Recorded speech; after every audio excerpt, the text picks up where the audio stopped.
Jesus Christ. So a lot of you guys are kind of wondering why the hell do I have a cap on, especially when it's like around 90 degrees, at least where I'm at right now up north. You guys are wondering why do I have this cap? You would think after this game that Billy Napier will be on the hot seat, that Florida would be, that it would just be extremely hot, not just because it's hot as hell outside and that it's humid as hell in Gainesville, but after everything that's going on, it is boiling with that team right now. Well, no.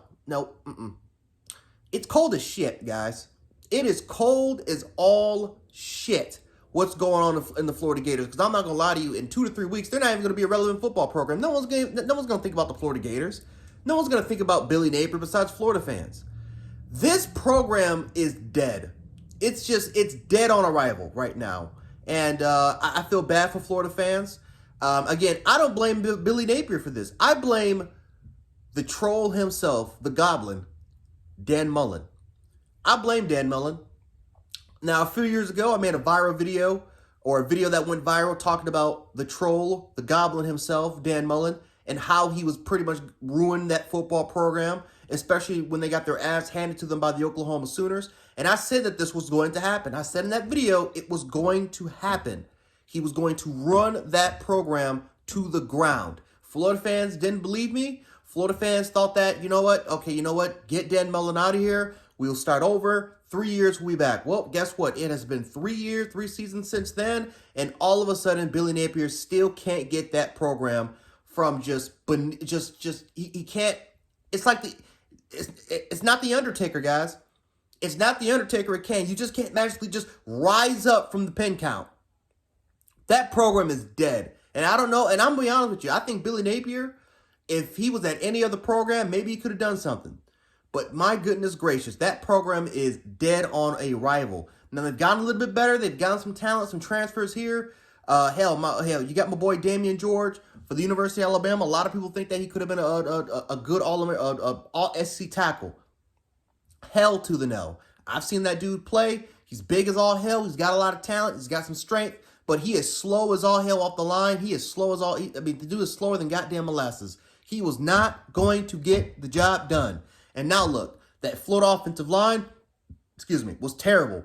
The running game, they couldn't. I mean, Utah is by far the smaller team. I mean, the size discrepancy when you took a look at the line of scrimmage was extremely noticeable. Extremely noticeable. That's that SEC size, and Florida made sure to add the beef, add that extra beef to that offensive line. But my God, that must be that steroid beef. That must be what they're pumping into that absolute shit food, the product that we get to now, man. That was not natural beef. That was steroided beef. Slow, sluggish, and ready to die within 2 to 3 days. And then selling it off to Walmart so that we can eat that as far as products, not natural food. This was absolutely a horrible effort if you're the Florida Gators. Horrible effort. It was, guys, I watched the game a little bit. It was what it was. Then I went ahead and I took a nap because I'm not going to lie to you. The game was boring to me. And then I woke up. It was 17-3 by halftime.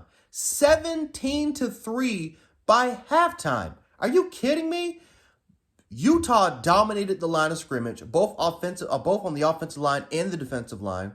They dictated the game. They were way more efficient. For the most part, Utah's defense, for the most part, was killer on red zone. They were able to force turnovers. The offensive play calling looked like it was extremely traditional. It made Jimbo Fisher look like a fucking all-pro offensive coordinator. This was an absolute disgrace. And the funny part is, I'm not going to sit up here and blame Graham Mertz. I thought Graham Mertz did an okay job for his first start at Florida. He made some bad throws here and there. He made some bad decisions. But overall wise, I thought it was okay. Compared to Anthony Richardson, who was a top 5 pick, but let's be honest, they couldn't really throw the ball last year with Anthony Richardson. I thought Graham Mertz, I didn't see that much of a downgrade, at least throwing wise from Mertz. If anything, they kind of showcased that they got some ability, they got some skill position players on the outside. We saw a true freshman out there tonight in Wilson from the Tampa area, I think from Bishop. We saw him kind of perform in that, and his future looks absolutely bright. But everything else, guys, everything else was just same old Florida, right? They showcased the size, they showcased the speed, they showcased the strength, they were able to showcase that almighty SC ability. But at the end of the day, when it mattered the most, when it came to efficiency, when it came to arriving at the right times, at the right moments for the program, they failed. Utah was way more dominant. They wanted it more, and I'm not gonna lie to you, they weren't intimidated at all by Florida's size. Because I ain't gonna lie to you, that will be the biggest team they play against all year. No questions, no questions, no doubt about it. But Utah, after losing last year in a game that they probably should never lost, they came right back at their home field and dominated the Florida Gators. A poor Florida team, a team that a lot of Florida fans thought that, hey, this team has hope. Maybe this team could maybe do something here. But no, it was an absolute disgrace. Their season is already over. Billy Napier, I'm not gonna lie to you, is gonna be. He might not even make the end of the season. He may get fired during midpoint. But it is over. The season's already over for you guys. I feel bad for you guys. But hey, blame Dan Mullen. Dan Mullen put you guys in a hole that you just couldn't.